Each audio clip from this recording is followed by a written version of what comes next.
Tank Engine Thomas again. Part 4. Thomas and Bertie. One day, Thomas was waiting at the junction when a bus came into the yard. "Hello," said Thomas. "Who are you?" "I'm Bertie. Who are you?" "I'm Thomas. I run this line." "So you're Thomas. Ah, I remember now. You stuck in the snow. I took your passengers and Terence pulled you out. I've come to help you with your passengers today." "Help me?" said Thomas crossly, going bluer than ever and letting off steam. "I can go faster than you." "You can't." "I can." "I'll race you," said Bertie. Their drivers agreed. The station master said, "Are you ready? Go!" And they were off. Thomas never could go fast at first, and Bertie drew in front. Thomas was running well, but he did not hurry. "Why don't you go fast? Why don't you go fast?" called Annie and Clarabelle anxiously.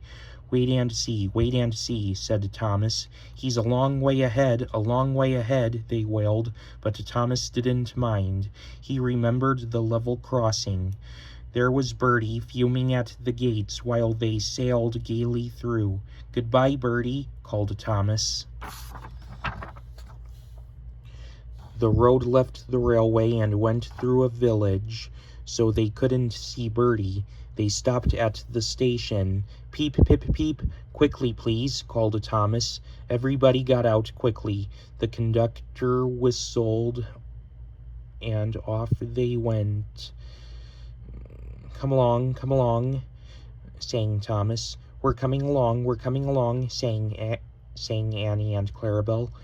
Hurry, panted Thomas, looking straight ahead. Then he whistled shrilly in horror, for Bertie was crossing the bridge over the railway, tooting triumphantly on his horn.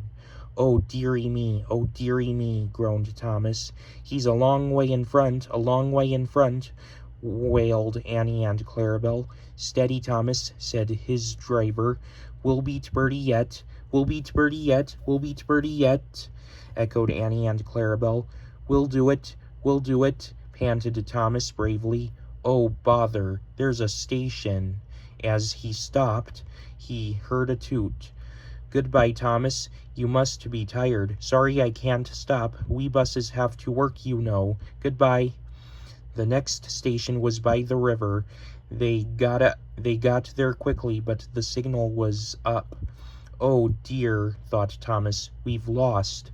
But he felt better after a drink. Then James rattled through with a freight train, and the signal dropped, showing the line was clear. Hurrah, we're off, puffed Thomas gaily.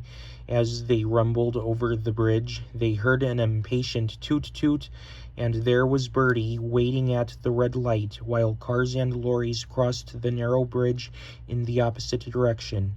Road and railway ran up the valley side by side, a stream tumbling between. Thomas had not crossed the bridge when Bertie started with a roar, and soon shot ahead. Excited passengers in train and bus cheered and shouted across the valley. Now Thomas reached his full speed, and foot by foot, yard by yard, he gained, till they were running level.